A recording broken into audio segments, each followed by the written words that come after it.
Di Davos, Prabowo berjanji 3 hal besar. Menghapus kemiskinan dari Indonesia, memberi makan puluhan juta orang setiap hari, dan membangun dana negara senilai $1 triliun untuk mengubah Indonesia menjadi kekuatan investasi global. Di media, ini disebut pidato bersejarah. Tapi pidato di Davos bukan ditujukan untuk rakyat. Itu ditujukan untuk investor, bankir, dan pemilik modal dunia. Di video ini, kita tidak akan mengulang apa yang sudah Anda dengar di berita. Kita akan membongkar apa arti janji-janji itu sebenarnya. Siapa yang diuntungkan? Siapa yang menanggung biayanya?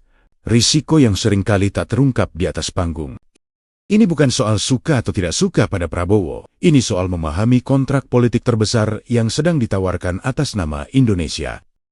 Bagian 1 yang terlihat meyakinkan, the good. Pidato ini tidak disusun seperti pidato kampanye. Tidak emosional, tidak agresif.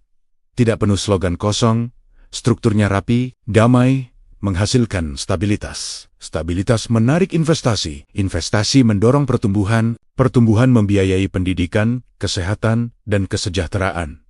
Ini bahasa yang sangat disukai pasar global. Lalu ia masuk ke modal manusia, program makan gratis nasional, pemeriksaan kesehatan gratis, seumur hidup, sekolah digital, renovasi puluhan ribu sekolah, boarding school untuk anak-anak termiskin. Ini bukan ide populis murahan. Ini inti dari teori pembangunan modern. Negara yang kuat dibangun dari manusia yang sehat dan terdidik, bukan hanya jalan tol dan gedung tinggi. Dia menekan tombol paling sensitif bagi investor. Hukum. Ia bicara tentang tambang ilegal, perkebunan ilegal, jutaan hektar disita, ribuan tambang ditutup. Pesannya sederhana, Indonesia ingin dilihat sebagai negara yang bisa ditebak, negara yang aturannya ditegakkan, negara yang kontraknya dihormati. Di ruangan seperti Davos, pesan ini bernilai lebih dari pidato tentang nasionalisme atau kedaulatan. Singkatnya, sebagai presentasi ke dunia bisnis global. Pidato ini efektif, tenang, terstruktur, dan penuh sinyal bahwa Indonesia siap bermain di liga besar. Bagian 2, yang mulai retak, debat. Masalahnya muncul ketika kita berhenti mendengar kalimatnya dan mulai menghitung angkanya. Safran Wealth Fund dengan aset $1 triliun, produksi makan gratis hampir 60 juta porsi per hari, naik menjadi 83 juta porsi per hari. 83.000 koperasi, 83.000 gudang, 83.000 cold storage, 83.000 minimarket desa, 4 juta hektar lahan disita. Angka-angka ini bukan sekadar ambisius. Ini ukuran negara superpower. Tapi ada satu hal yang hampir tidak disentuh. Bagaimana semua ini diawasi? Siapa yang mengaudit dana triliunan dolar itu? Siapa yang mengontrol penunjukan direksi? Bagaimana pengadaan dilakukan? Bagaimana mencegah proyek raksasa ini ditangkap elit politik, keluarga, atau jaringan kekuasaan? Yang kita dengar hanya frasa umum, pengawasan kuat, standar internasional, eksekutif terbaik. Dalam dunia keuangan, ini bukan detail kecil. Ini garis pemisah antara negara maju dan negara yang bangkrut dengan penuh percaya diri. Ada bagian lain yang terdengar mulia, tapi diam-diam sensitif. Ia berkata, lewat panel digital, ia bisa masuk ke kelas manapun di Indonesia dan melihat proses belajar mengajar secara langsung. Sebagian orang mendengarnya sebagai bukti kepedulian. Sebagian lain akan mendengarnya sebagai pembangunan sistem pengawasan pendidikan nasional real-time. Teknologi seperti ini bisa dipakai untuk kualitas, bisa juga dipakai untuk kontrol. Teknologi tidak pernah netral.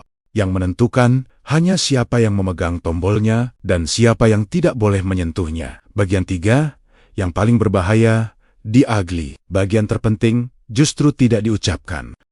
Gabungan antara dana negara raksasa dan kekuasaan politik yang sangat terpusat adalah kombinasi yang paling sering menciptakan tragedi ekonomi. Malaysia punya 1 MDB, Rusia punya oligarki, negara Teluk punya kerajaan korporasi, Cina punya BUMN raksasa yang kebal kritik. Semuanya dimulai dengan bahasa yang sama, pembangunan, efisiensi, kepentingan nasional, masa depan generasi. Tidak ada yang dimulai dengan niat mencuri, tapi hampir semua berakhir dengan kekuasaan yang terlalu besar untuk diawasi. Dalam pidatonya, Prabowo berkali-kali berkata, "Saya perintahkan, saya cabut izinnya, saya tentukan." ini membangun citra pemimpin tegas. Tapi negara yang sehat tidak bergantung pada karakter satu orang. Karena pertanyaan yang seharusnya kita ajukan bukan, apakah Prabowo jujur? Melainkan, apakah sistem ini tetap aman jika suatu hari dipimpin oleh orang yang tidak jujur? Itu ujian sesungguhnya dari sebuah negara hukum. Lalu ada persoalan yang tidak pernah bisa dihindari, biaya, makan gratis nasional, kesehatan gratis nasional, sekolah digital nasional, infrastruktur desa besar-besaran, universitas baru, koperasi massal. Semuanya berjalan bersamaan. Tapi dalam ekonomi, tidak ada keajaiban. Cepat atau lambat, tagihannya datang. Lewat pajak yang naik, lewat utang yang membengkak, atau dengan memotong program saat kamera tidak lagi aktif. Pidato jarang membicarakan fase ini, karena fase ini tidak fotogenik. Di Davos, Prabowo tidak berbicara sebagai politisi lokal. Ia berbicara sebagai manajer proyek sebuah negara bernama Indonesia. Bagi investor ini bisa menjadi peluang besar. Bagi rakyat, ini pertaruhan jangka panjang. Ini bisa menjadi awal lompatan sejarah. Atau awal dari sistem raksasa yang terlalu kuat untuk dikoreksi dan terlalu mahal untuk gagal.